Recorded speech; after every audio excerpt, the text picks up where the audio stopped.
在埃塞俄比亚北部的荒山绝壁上，有一座被称为世界上最难抵达的教堂，没有台阶，没有扶手，没有安全绳。想进去，你必须像1500年前的信徒一样，徒手攀上一面近乎90度的岩石峭壁。而矛盾的是，这片看似宁静的山谷，在不久前还是提格雷战争的前线之一。这里经历过封锁、断粮和炮火，如今虽然停火，但战争的阴影仍未真正散去。这期视频，我将只身一人去到尚存动荡的提格雷区，看看那里人们的真实生活。深入加雷尔塔山系中的一座高耸的砂岩孤峰，我将试着像古人一样，徒手攀上去，看看那悬崖的尽头到底藏着怎样的信仰力量。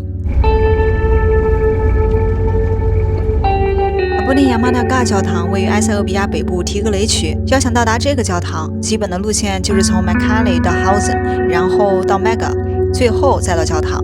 几年前，这里曾经历过一场影响深远的冲突。2020年爆发了提格雷战争，这场持续2年的内战造成了严重的人道危机，也让整个地区一度与外界隔绝。如今战火已停，但仍有局部冲突，人们的生活也还在缓慢恢复。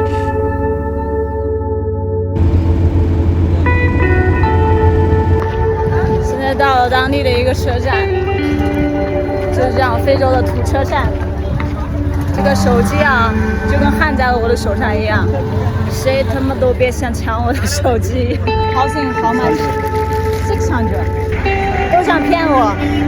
第一步完成了，买到了一张票，从这里算是麦克莱到那个 Hausen 是大概100公里，收了我432比尔。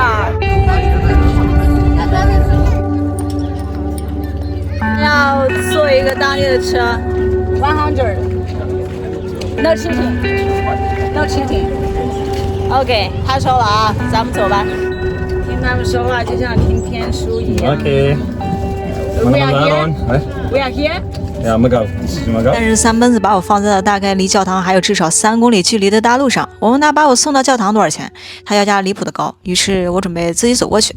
前面那个警察大哥看我一个人在这走路，他可能可怜我，他让我come，我不知道他是不是要带我。嗨。啊？那个地方叫什么？阿布里。亚马塔。啊！警察太帅了 ，Let's go！I'm ready。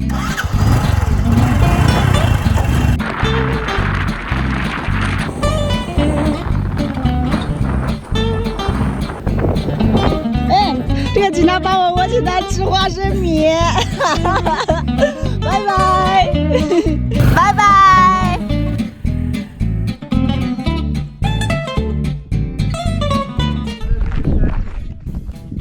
Volunteer service， 小哥好可爱。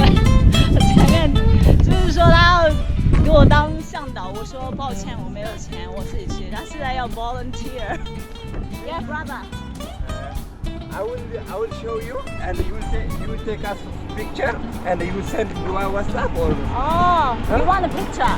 Yeah, I wanna. Okay. Picture. So you go with me. I take picture for you. Okay? Okay. So volunteer.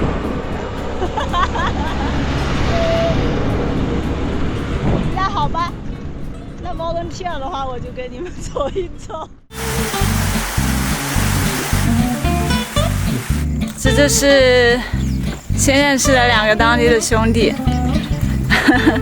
今天晚上就在他们家借住一宿，然后他们2个还挺不好意思的，因为他前面跟我说，他说啊，我们就是农民，就是反正就很不好意思收留我，觉得我可能要求会比较高，然后就告诉他们说没关系，然后他们就勇敢地接受了我，看到吗？这里长了很多的芦荟，拿了一个，今晚的面膜有了。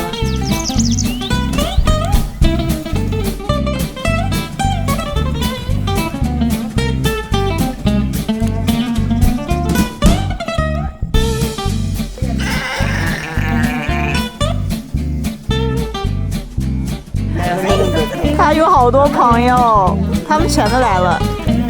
你看他们穿的鞋都一样。You wear the same shoes.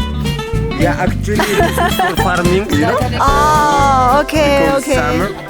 我前面准备到那个山脚下的时候已经是4点半了，然后我再爬上去，再进入那个小教堂就基本上比较晚了。他们5点就要下班，所以我就决定就是说找一下附近住的地方。但是附近呢都是一些农村，然后大家就是种田呀什么，你也找不到什么住的地方。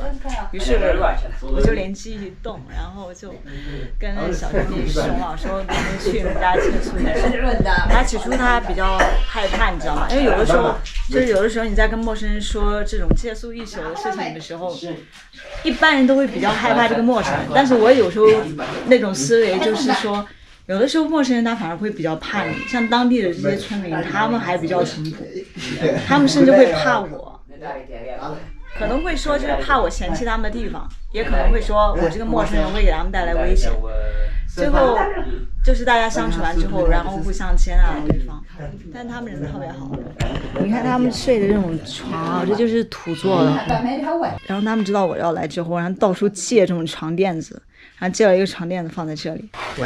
晚餐，然后吃英者了。这是欧人，他特别好，他对我真的特别好。这是他之前跟中国人在工作。前面他知道我要住这里之后，就是他把他们家的床垫子，然后给到了欧人，然后欧人给我铺到了那个床上，然后还给了2个香蕉，还有2个饼。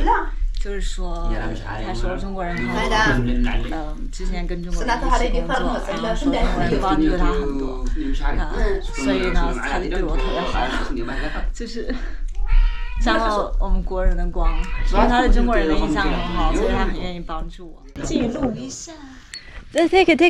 Thank you. It's fine. 哎呀 ，Thank you. It's fine. Thank you.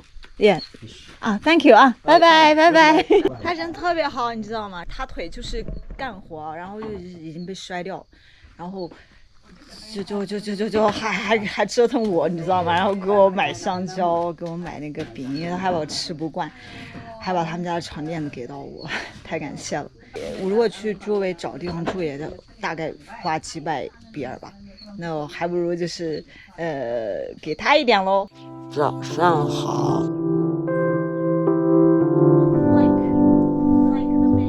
Yeah, it's nice.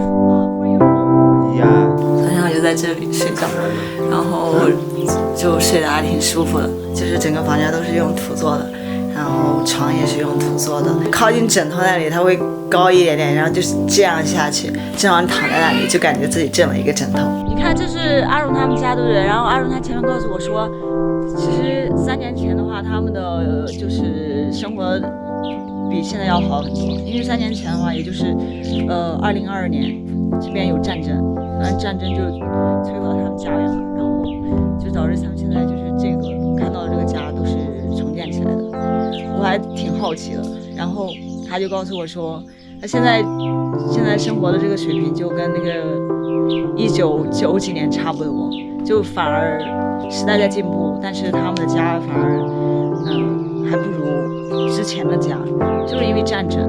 大清早，阿润的妈妈煮着咖啡，准备英制了。阳光落在院子里，一切安静的仿佛什么都没有发生过。但这里是提格雷停火后的第3个年头。世界熟知的是伊拉克、阿富汗、乌克兰战争、巴以冲突。最前有人听说过2020年爆发的提格雷战争。这场战争曾被认为是21世纪最致命、最被忽视却极少登上国际头条的战争之一。在战争时期，这里经历了封锁、饥荒、通信切断与大规模的战火，直到2022年才停火。它之所以被忽视，是因为不牵扯大国的利益，对这些大国来说它不重要。而埃塞俄比亚政府在战时实行严格的信息封锁，媒体被挡在了战区外，外界几乎无法得知真实的情况。就像如今的苏丹正在经历屠杀与动荡，却同样被世界忽视。另一方面，国际媒体更倾向报道能引发主流观众情感共鸣的冲突或者战争，而非洲许多战争对远方人来说都太遥远了，于是就被排在了新闻的优先级之外。所以当人们以为世界暂时停火时，非洲人有一些被低估、被忽视的战争冲突仍在继续。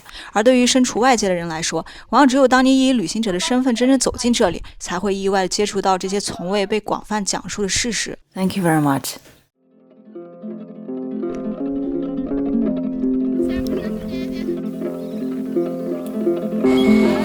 我现在又到这个车子了。还有1公里，好累啊，这样一点一点的爬上来，看到吗？前面是这样垂直的，多亏了阿仁，现在他帮我背着包，不然的话会真的非常的难。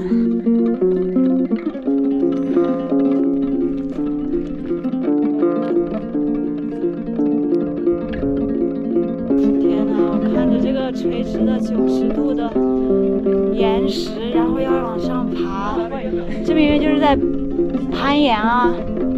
我觉得好害怕。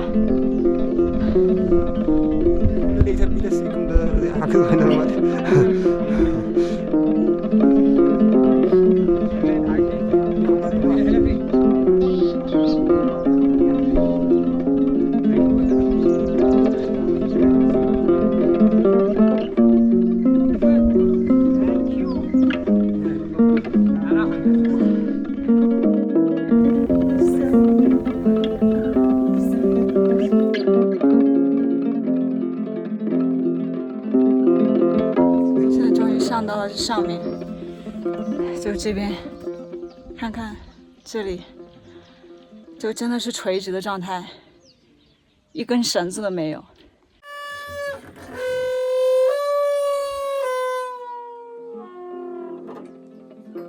传统记载认为，这座教堂是由9圣徒之一的阿波内亚玛塔所建，它来自地中海东部地区，致力于传播东方正统基督教。为了保护信徒与圣像免受外界侵扰，阿波内亚玛塔选择在200多米高的垂直砂岩峭壁中凿建教堂，只有徒手攀爬峭壁的人才能进入。这里也因此成为了当时最隐蔽、最安全的避难所之一。至于教堂里那本被称为最古老的羊皮手抄圣经，我心里其实还是有不少的疑问。我没能找到任何可靠的学术鉴定或碳14测年的结果可以证实它的年代，因此它的古老究竟有多古老，至今仍是一个没有答案的谜。人们说这里是被神灵庇护的地方，从古至今，大家攀爬这片近乎垂直的岩壁，男女老少无一人坠崖。可在这座似乎离神更进一步的教堂前，每一次看似友善的搀扶，每一次生物的展示，都隐藏着一个你察觉不到的潜台词：一会儿给我钱。很多视频会把这里包装成一个信仰奇迹，配上神圣的音乐和史诗般的镜头，但几乎没人会告诉你，带你攀岩的兄弟们会在你下山离开时堵住你跟你要钱，教堂里的修士也会因为展示圣物而开口索要小费。于是我疑似成了他们眼中的吝啬鬼。战争摧残着这里的一切，就连信仰这时候也失灵了。人们被困在战后的创伤与现实的贫困里，只能用各种方式换取金钱。这一点我愿意理解，但是以贩卖热心助人和崇高信仰的权威来强迫他人付费的方式，也是剥夺了我做出选择的权利。在这片山谷里，阿伦和他的家人朋友是我遇到的少数仍然保持真诚的人，也正因为他们，我记住了提格雷不仅有战争留下的裂痕，也有仍然试图把生活维系下去的真实而温暖的普通人。